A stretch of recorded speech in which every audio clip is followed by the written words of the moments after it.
Hi everyone, Miss Sensney's back to read you a story, and tonight I'm going to read one of my favorite stories. It's called Mrs. Rumphius, and it's written and the pictures are by Barbara Cooney. Publisher is Pluffin Books.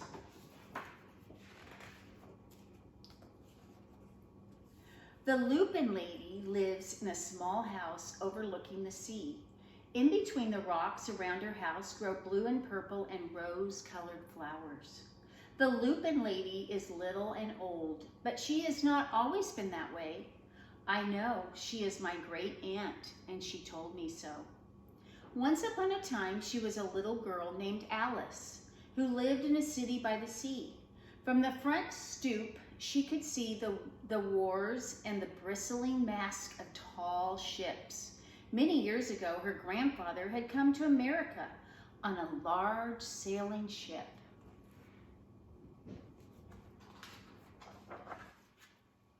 Now, he worked in a shop at the bottom of the house, making figureheads for the prows of the ships and carving Indians out of wood to put in front of a cigar store. For Alice's grandfather was an artist. He painted pictures too of sailing ships and places across the sea. When he was very busy, Alice helped him put in the skies. Can you see her putting in the skies?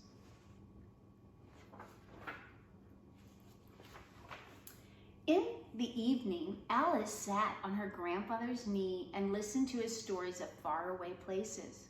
When he had finished, Alice would say, "When I grow up, Grandfather, I too will go to faraway places. And when I grow up, I too will live beside the tree." And Grandpa said, "That's all very well, Alice, but then a third thing you must do." "What is that?" asked Alice. "You must do something to make the world more beautiful," said her grandfather. "All right," said Alice, but she did not know what that could be.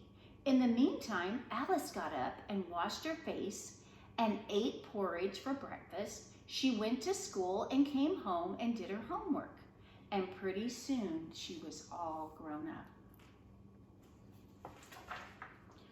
Then my great Aunt Alice set out to do the 3 things she had told her grandfather she was going to do.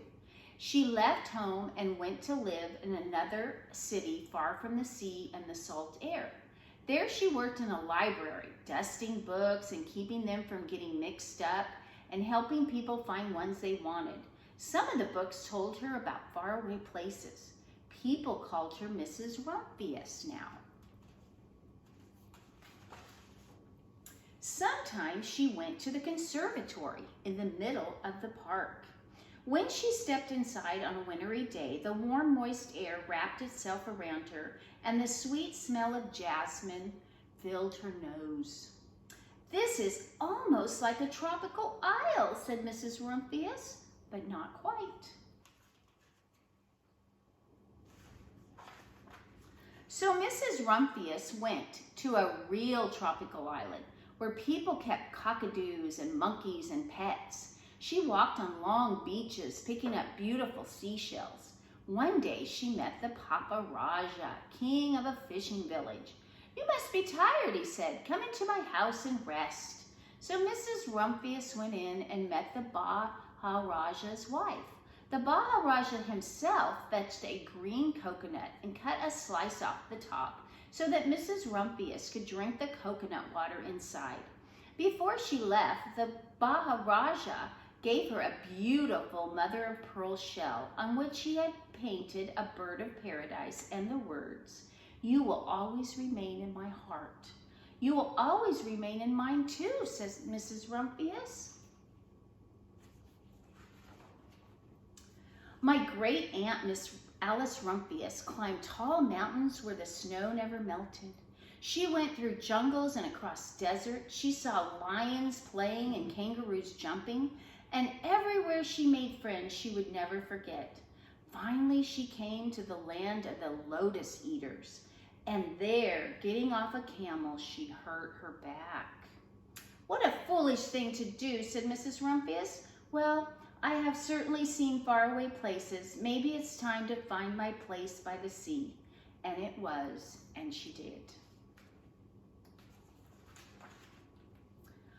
From the porch of her new house, Miss Rumphius watched the sun come up. She watched it cross the heavens and sparkle on the water, and she saw it set in glory in the evening.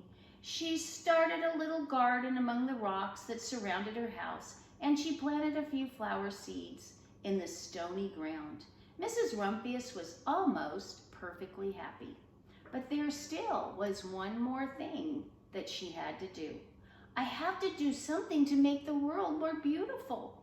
But what? The world already is pretty nice, she thought, looking out over the ocean. The next spring, Mrs. Rumphius was not very well. Her back was hurting her again, and she had to stay in bed most of the time.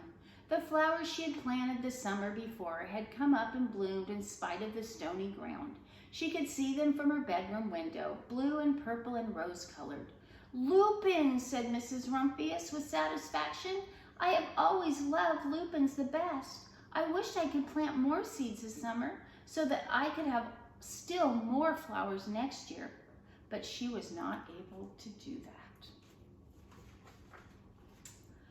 After a hard winter, spring came. Miss Rumphius was feeling much better. Now, all she had to do was take walks. One afternoon, she started to go up and over the hill where she had not been in a long time. "I don't believe my eyes," she cried when she got on the top. From there, on the other side of the hill, was a large patch of blue and purple and rose-colored lupins.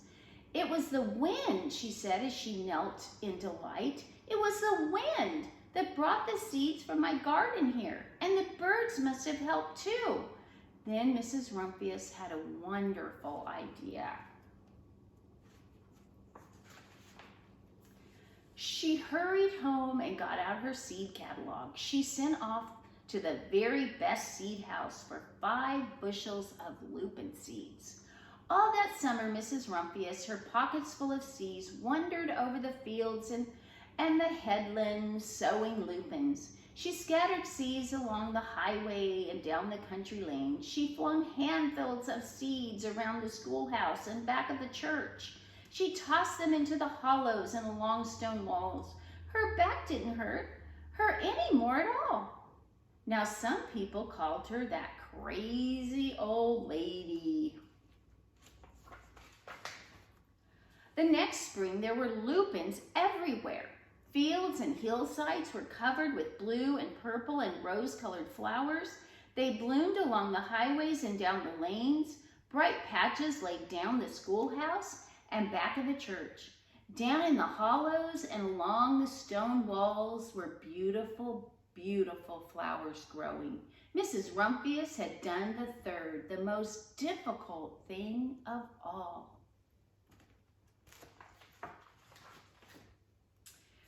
My great Aunt Alice, Miss Rumphius, is very, very old now. Her hair is very white.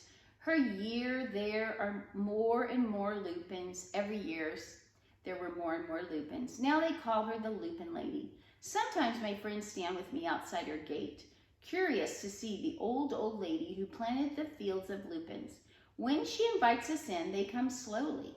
They think she is the oldest woman in the world. Often she tells us stories of faraway places.